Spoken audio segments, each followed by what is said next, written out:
pemimpin kota. Bersatu pada demokrasi, genap berbeda dalam satu suara, demi tugas suci yang mulia. Halo semuanya, jumpa lagi dengan TV Migran dan masih bersama saya Ignas.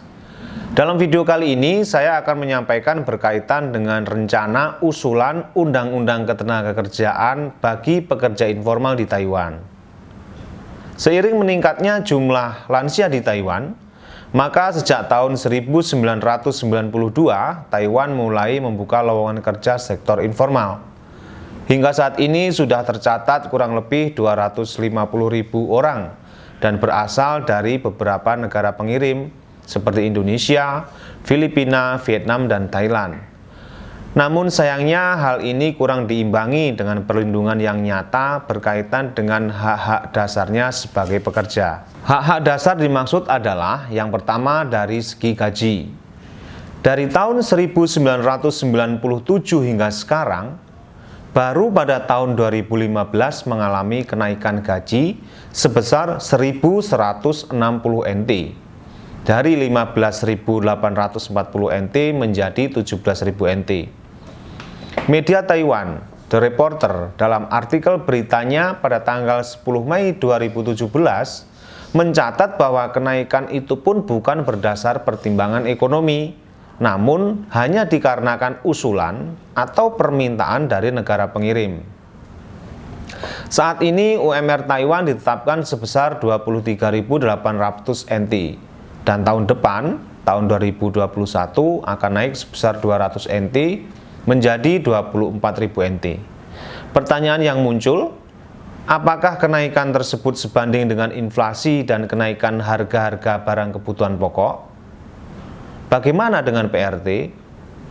Hingga saat ini pun gaji PRT masih di bawah standar UMR. Apakah tahun depan juga akan merasakan kenaikan gaji? Sepertinya tidak. Karena PRT tidak masuk dalam Undang-Undang Ketenagakerjaan. Poin yang kedua adalah dari jam kerja.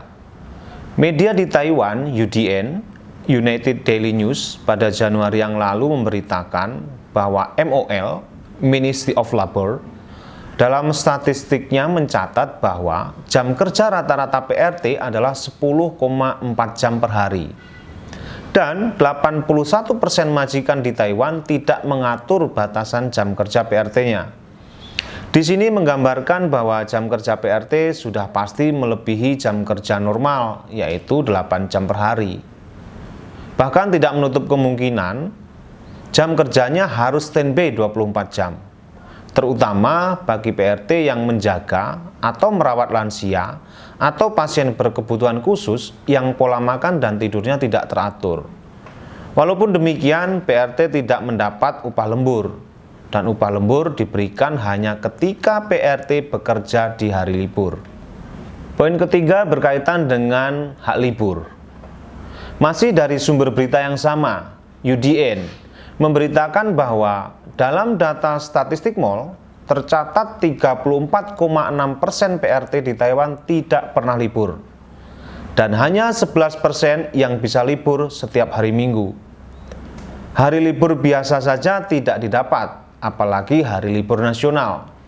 Dan cuti tahunan pun sudah pasti lebih kecil kemungkinan untuk didapat dibanding pekerja sektor formal. Poin berikutnya tentang kecelakaan kerja. Bagaimana jika PRT mengalami kecelakaan kerja? Tentu tidak ada perlindungan karena PRT tidak masuk dalam Undang-Undang Tenaga Kerja dan tidak terdaftar di Astek seperti layaknya pekerja formal. Padahal di dalam Astek mengcover klaim biaya-biaya seperti biaya melahirkan, pengobatan kecelakaan kerja, kecacatan, tunjangan hari tua, biaya pemakaman, dan tunjangan bagi keluarga jika pekerja meninggal dunia. Sedemikian pentingnya Astek, tapi sangat disayangkan PRT tidak mendapat perlindungan tersebut.